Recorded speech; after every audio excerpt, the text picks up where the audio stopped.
চাওক এই মুহূৰ্তত এইটো কথা স্পষ্ট হৈ পৰিছে যে দিল্লীত যি কাৰ বিস্ফোৰণ হৈছিলে এই বিস্ফোৰণ সাধাৰণ বিস্ফোৰণ নহয় ইয়াত এটা ডিজাইন আছিলে ইয়াত এজেণ্ডা আছিলে আৰু এটা বৃহৎ কুটাঘাটৰ এক যি উদ্দেশ্য সেই উদ্দেশ্যৰে এই কাৰ বোমা বিস্ফোৰিত কৰা হৈছিল আৰু ইতিমধ্যে আপুনি উল্লেখ কৰিছে যে গাড়ীখন কেনেদৰে ফৰিদাবাদৰ পৰা দিল্লীৰ পাৰ্কিঙলৈকে লালকিল্লাৰ পাৰ্কিঙলৈকে আহিছিল আৰু তাৰ পিছত কেনেদৰে পাৰ্কিঙৰ পৰা ওলাই অহাৰ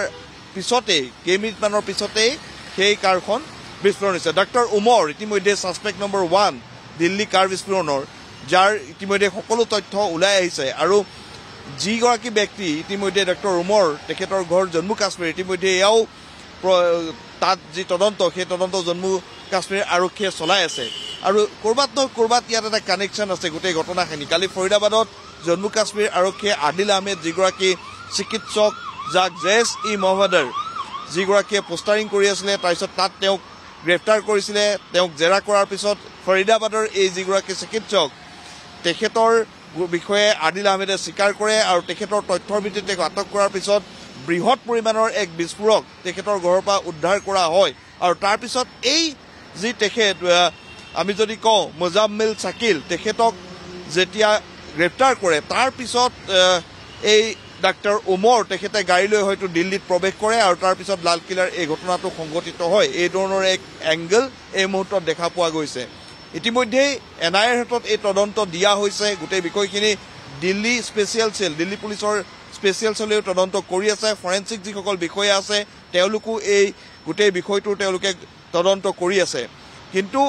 কৰবাত নহয় কৰবাত এটা যে বৃহৎ উদ্দেশ্য আছিল কুটাঘাটৰ যে উদ্দেশ্য আছিল সেয়া এই ঘটনাটোৰ পিছত স্পষ্ট হৈ পৰিছে আৰু ইতিমধ্যেই প্ৰধানমন্ত্ৰী এটা কথা স্পষ্ট বাৰ্তা দিছে প্ৰতিৰক্ষা মন্ত্ৰী এটা স্পষ্ট বাৰ্তা দিছে যে যিসকলে এই কুটাঘাটত জড়িত হৈ এই 13 গৰাকীকৈ প্ৰায় ব্যক্তি যি নিহত হোৱাৰ খবৰ আহিছে এই সকল লোকক ৰেহাই দিয়া নহব কিন্তু এই যি আক্ৰমণ এই আক্ৰমণৰ এই এজেণ্ডা এই মুহূৰ্তত কেইবাটাও প্ৰশ্নৰ উদ্ৰেক কৰিছে ফৰিদাবাদত কি পৰিকল্পনা হৈছিল এই ইমান বৃহৎ পৰিমাণৰ বিস্ফোৰক যিখিনি উদ্ধাৰ কৰা হৈছে কিহৰ বাবে অনা হৈছিল আৰু তেওঁলোকৰ মূল এজেণ্ডা কি আছিল এনেকুৱা এজেণ্ডা আছিল নেকি যে সমগ্ৰ দিল্লী এনচিআৰ অঞ্চলত সিৰিয়াল ব্লাষ্টৰ তেওঁলোকৰ এজেণ্ডা আছিল নেকি এই ধৰণৰ প্ৰশ্ন এই মুহূৰ্তত নিৰাপত্তা সংস্থাসমূহৰ প্ৰতি বা তেওঁলোকৰ মনত এই প্ৰশ্ন উদ্ৰেক হৈছে আৰু লগতে নিৰাপত্তা ব্যৱস্থা আভ্যন্তৰীণ নিৰাপত্তা ব্যৱস্থাৰ বিষয়টোক লৈও প্ৰশ্ন উঠিছে যে বদৰপুৰ বৰ্ডাৰ হৈ লালকিল্লালৈকে গাড়ীখন বিনা বাধাৰে লালকিল্লাৰ পাৰ্কিঙলৈকে গ'ল গতিকে এই ক্ষেত্ৰত আভ্যন্তৰীণ নিৰাপত্তাৰ যিটো বিষয় সেই বিষয়টোক কৰবাত গুৰুত্ব দিয়া হোৱা নাছিল নেকি বা যেনেদৰে গুৰুত্ব দিব লাগিছিল সেয়া দিল্লী আৰক্ষী বা যিসকল নিৰাপত্তা সংস্থা ইয়াত দায়িত্বত আছিল তেওঁলোকে গুৰুত্ব দিয়া নাছিল নেকি এই প্ৰশ্ন উত্থাপন হৈছে কিন্তু এই মুহূৰ্তত ক'ব লাগিব শেহতীয়া যিটো খবৰ অনুসন্ধান চলি আছে ইতিমধ্যেই মুখাবোৰ প্ৰায় বাহিৰলৈ আহিছে বিশেষকৈ ফৰিদাবাদ কানেকশ্যন আৰু জম্মু কাশ্মীৰ কানেকশ্যন পুলৱামা কানেকশ্যন এই কথাবোৰ ইতিমধ্যে স্পষ্ট হৈ পৰিছে কিন্তু এতিয়ালৈকে কোনো সন্ত্ৰাসবাদী সংগঠনে এই বিস্ফোৰণৰ দায়িত্ব স্বীকাৰ কৰা নাই ইয়াৰ পৰা এইটো কথা স্পষ্ট যে তেওঁলোকৰ সেই লিংকবোৰ ইতিমধ্যে বা কানেকশ্যনবোৰ ইতিমধ্যে স্পষ্ট হৈছে আৰু আপুনি যেটো উল্লেখ কৰিছিল আৰু আমাৰ বাতৰি সম্প্ৰচাৰ হৈছিল যে ফৰিদাবাদত আচলতে যিমান বিস্ফোৰক সামগ্ৰী উদ্ধাৰ কৰা হৈছিল তাত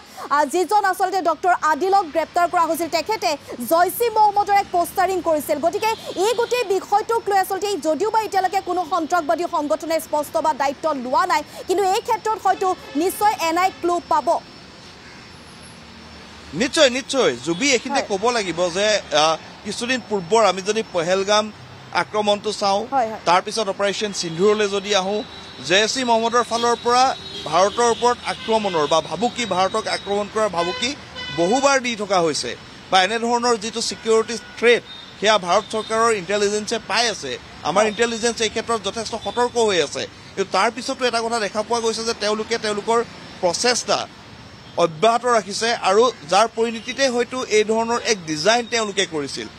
ফৰিদাবাদৰ যিটো ঘটনা ফৰিদাবাদত ইমানখিনি বিস্ফোৰক আনি তেওঁলোকে একত্ৰিত কৰাটো তাৰ পৰা হয়তো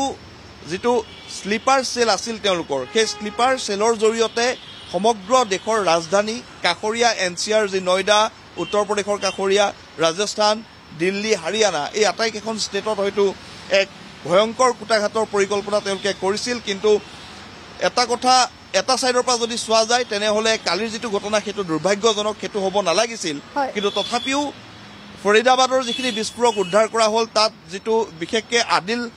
যিজন আহমেদ, যাক জম্মু কাশ্মীৰ আৰক্ষীয়ে আগতেই গ্ৰেপ্তাৰ কৰিছিল, সেই ইণ্টেলৰ ভিত্তিত যিখিনি অপাৰেশ্যন চলি আছিল, পোষ্ট অপাৰেশ্যন, সেইখিনি নোহোৱা হ'লে হয়তো আৰু অধিক ভয়ংকৰ পৰিস্থিতিৰ হয়তো সন্মুখীন হ'বলগীয়া হ'ল হয়। এই ধৰণৰ এক হয়তো পৰিকল্পনা তেওঁলোকে কৰিছিল।